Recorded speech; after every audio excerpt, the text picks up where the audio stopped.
Hello, welcome to SCLC, the Southern Christian Leadership Conference. Ladies and gentlemen, we are so enthusiastically about this program. We are very enthused due to the fact we have our chairman of the board of SCLC, Dr. Bernard Lafayette, who was with Dr. Martin Luther King Jr. 5 hours prior to his assassination, his murdering, his slaughter, his death in a violent transaction that took place at the Lorraine Motel, right outside room 306 of the Lorraine Motel. And guess what?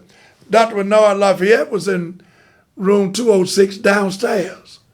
And I'm going to talk to him about that and one or two other things. But first, I want to talk to you about the 64th Annual Convention of the National SCLC, the commemoration of the 60th anniversary of the March on Washington. That's going on simultaneously as we join our commemoration of the reenactment of the 60th March on Washington. We will have our own, ladies and gentlemen, 64th Annual Convention of the National SCLC in Washington, D.C., and that's going to be August the 25th and the 26th, along with the reenactment of the March on Washington. You need to come and meet and join us there. Looking forward to your follow-up. We will see you in Washington, D.C. at our National 64th Annual Convention and the 60th year of the reenactment and commemoration of the March on Washington. But right now, I want to go to our chairman of the board, none other than Dr. Bernard Lafayette Jr., who's been here with SCLC for many of years. But not only is he our chairman of the board, he also was involved with training one of the lieutenants of Dr. Martin Luther King Jr. Matter of fact, he spoke to Dr. Martin Luther King Jr. 5 hours prior to his assassination because Dr. Bernard Lafayette Jr. was given the responsibility to be the coordinator, to coordinate. He was the original coordinator of the Poor People Campaign, Here he is right now. And I want to say welcome, Mr. Chairman. Thank you, Dr. Bernard Lafayette Jr., for being with us here today. And he's also here because we've been working on a major project together dealing with poor people. But now is not the time to talk about it. But we will talk about it in a few weeks. But thank you for being here. Thank you for your legacy. And Dr. King, in terms of Dr. Lafayette, Dr. King spoke to you 5 hours prior to his assassination. Dr. King appointed you to be the coordinator of the Poor People Campaign. Am I correct? Yes, that's correct. So how do you feel 60 years later, knowing that we got to do it again, knowing with the conflicts and the gutting of affirmative action, the gutting of Section 4 and Section 5 of the 1965 Voter Rights Act? Where do we go from here, and what would Dr. King say? Well, I'm glad to be able to share this with people because it's little known in many different areas. And I really want to say that Martin Luther King's contribution to us was more than the 12 years that he participated directly in the movement. Although it was 12 years and before he was assassinated, his contribution lasts and beyond 12 years and more. And even today, one of the things that Martin Luther King said to me when I left him in his room, 306, that morning, April 4th, to go to the airport to catch a plane and go to Washington, D.C. from Memphis and to have a press conference announcing the local location of the office for the Poor People's Campaign, which was at 16th and U Street in Washington, D.C. So, but as I finished the press statement that he was going to make, he couldn't be there because he was going to do the march over again that was broken up in violence there in Memphis. He wanted to stay there and do it again, had all the rest of the staff people. But since I was a coordinator, he wanted me to do the press conference. So I left his room. But as I began to walk out of the door, he said, "Now, Lafayette, you go ahead and get things started down there in Washington, D.C. With the Poor People's Campaign, and I'll be down later." I said, "Okay." As I put my hand on the doorknob, he said, "Now, Lafayette, there's one other thing." And he said that what we want to do, and in terms of our next movement, is to institutionalize and internationalize nonviolence. So Martin Luther King believed that it was possible for us to work diligently in helping to create a more nonviolent world where people would not be destroying and killing each other. And this is what Martin Luther King's dream was really all about. He believed that it was possible. In fact, when he talked about his last speech, going to the mountaintop, looking over and seeing the promised land. But there was something else he said that was very significant. And that was, he said, "I may not get there, but I believe that we as a nation, the country, the world, as a people, would get to the promised land." And the promised land for Martin Luther King was a land where people appreciated each other's lives and appreciated their contributions and appreciated their gifts that they shared with us that they received from God, because God is a gift giver, and he does not give gifts just for us to entertain ourselves, but he gives gifts for us to share. And Martin Luther King understood that so well that our responsibility was to share with others. And that concept needed to be institutionalized. So Martin Luther King's life continues. The life of Martin Luther King is something that we don't really see an end to. And so therefore, I want to make sure that I follow Martin Luther King's directions to me. In the spirit. Yes, absolutely. In the spirit of Martin Luther King, but in a concrete way of making a difference in the lives of people who are homeless and people who need help and people who are sick. And by the way, the behavior of a lot of people we see is not evil per se. It's a sickness that people have, and we have to take the responsibility to help people get well. Let me take it another direction. Well said, Dr. Lafayette. But if Dr. King was here today, seeing the divisiveness that we have as a people and as a country, you know, I was always told that any leader or element in society that tries to keep people divided, not only is that person dangerous to democracy and to what we are supposed to believe and exert and exemplify as being Christians, because we are the Southern Christian Leadership Conference.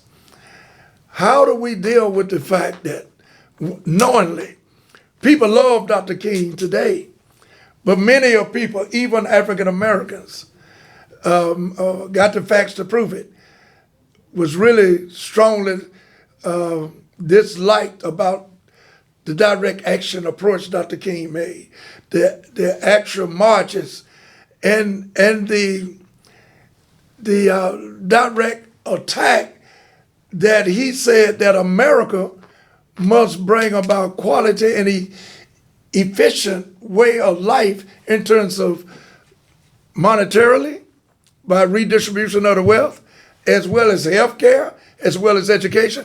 But today, we have a system within America who try to hide our history and don't want us to know. Everybody knows their history, openly, publicly, in public schools, private schools, in churches, but they don't want African Americans to know their history. How do you feel about that? Well, I feel that's a struggle that we must engage in a very serious and direct way, but also in a continuous way. It must be part of our education. So it's not just something on the side if people are interested to entertain themselves. No, our character, not only of individuals, but the character of our society must also include the history. Because if there are things in our history that we have changed because they're not for the good of all of us, then we must go back and make sure that that is a correction and that we must have the people and the leadership. Now, here's the problem. The problem is that there are people who are given misinformation. And misinformation causes people to have certain kind of attitudes and that kind of thing. And so therefore, we must give people that history so it would not be a mystery. Because if you don't know your history, your present and your future is a mystery. And when people don't know, they can't appreciate. They can't appreciate themselves. And see, this is the thing that we do not understand. When people commit violence, we immediately can assume that they don't appreciate the victim of the violence. And they assume that the victim will be the people that they attack or kill. The victim of the violence is the person who commits the violence. They themselves become the victims because they destroy themselves when they use their resources to destroy other people. They are not worthwhile. And you have to be wild about being worth something. And if you're going to be worth something, then you don't go and destroy other people's worth and their value. You don't destroy their lives or create pain and suffering upon them. So therefore, people are not aware of what they're doing to themselves. One problem I know, we talked about you and I with some more people, one problem I do know, dealing with the homelessness, it's a violent attack upon people who are poor. I learned someone told us in the meeting you and I was in, I wasn't poor, but I was poor with one O.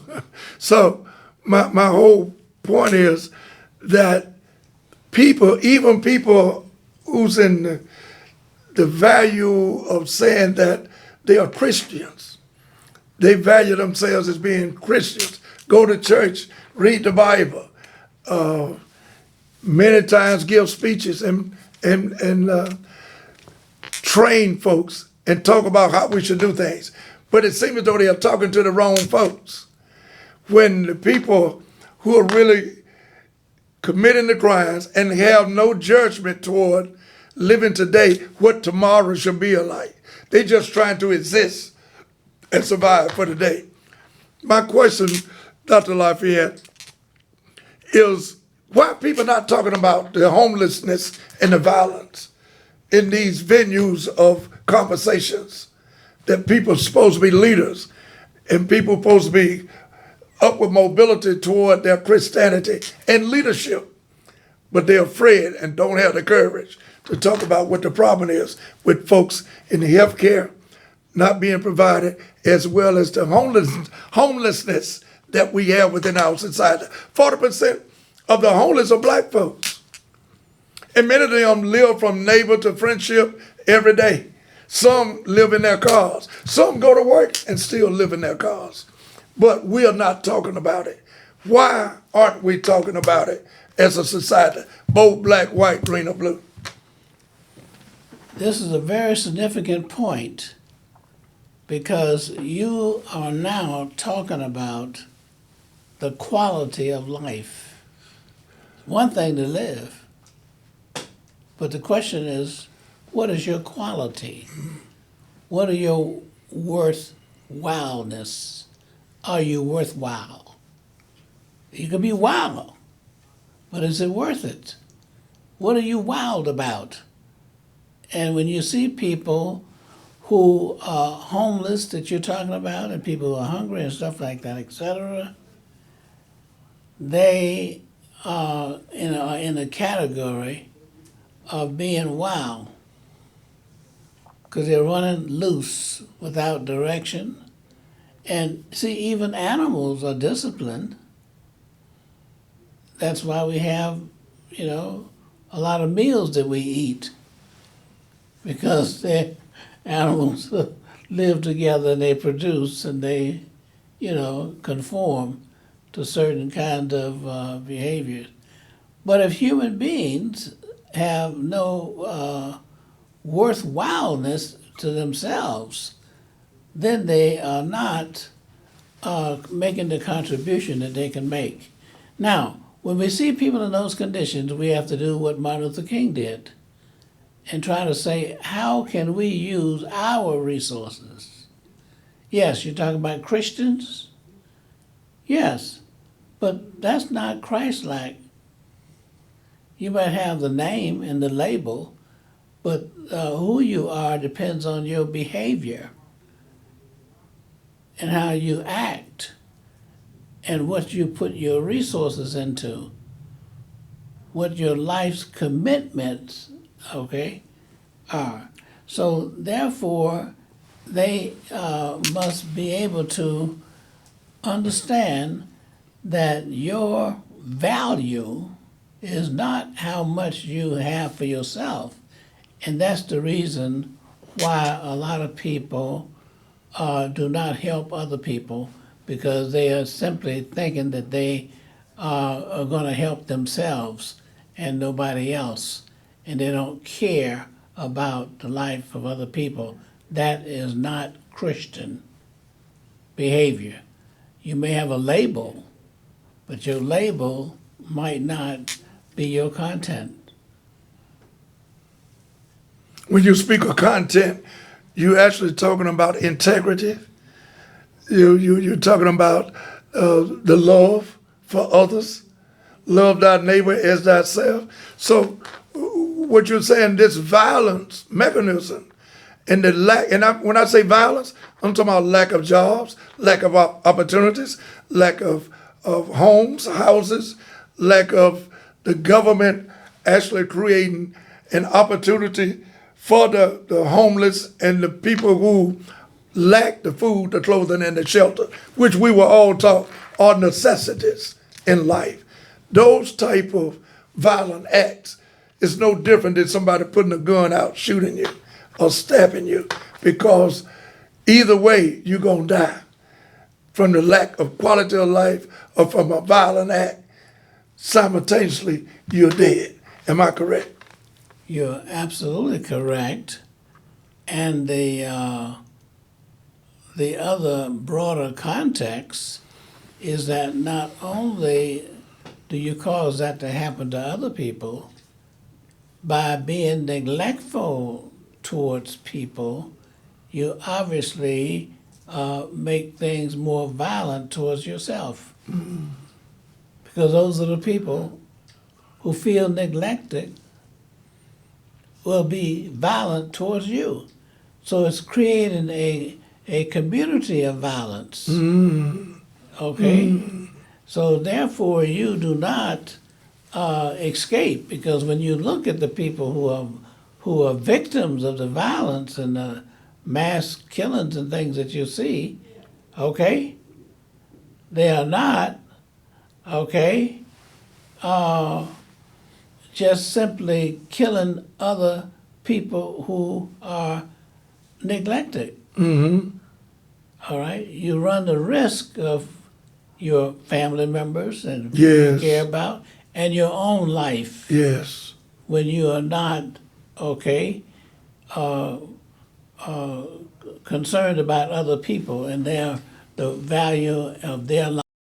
That also means if you care about the value of others' lives and their living conditions, that means that you also are concerned about your own security. Beautiful. Well said, Dr. Bernard Lafayette. We just ran out of time, but I just want the people to know it's such an honor for me to have you as my chairman of the board for many of years. And before then, we worked in the civil rights movement for many of years with Dr. Joseph Lowry, Reverend John Nettles, and the list goes on and on. But I remember when I first met you in Anderson, Alabama, that had to have been at least 45 years ago, because I had just married my lovely wife. And Reverend John Nettles said, I got a young man here who's president of a seminary, a Christian school. And the name of the school, Dr. Lafayette? American Baptist. American Baptist. Theological Seminary. Theological Seminary. I never will forget it. He said, I want you to meet him. And that's when you and I, that's 45 years ago. That's when you and I really made our first contact. And I just want to thank you and your lovely wife, Mrs. Lafayette, and all of our associates and friends. But you have been the stimulus that motivated me with Reverend John Nettles and Dr. Joseph Lowry, that I would never give up because of the grace of God and the Trinity. But he led me to Dr. Bernard Lafayette and the others that I mentioned. And I just want to thank you. Well, I want you to understand that the energy, the life that you've given, the sacrifices you've made, and see, I'm aware of the fact that you don't mind making sacrifices.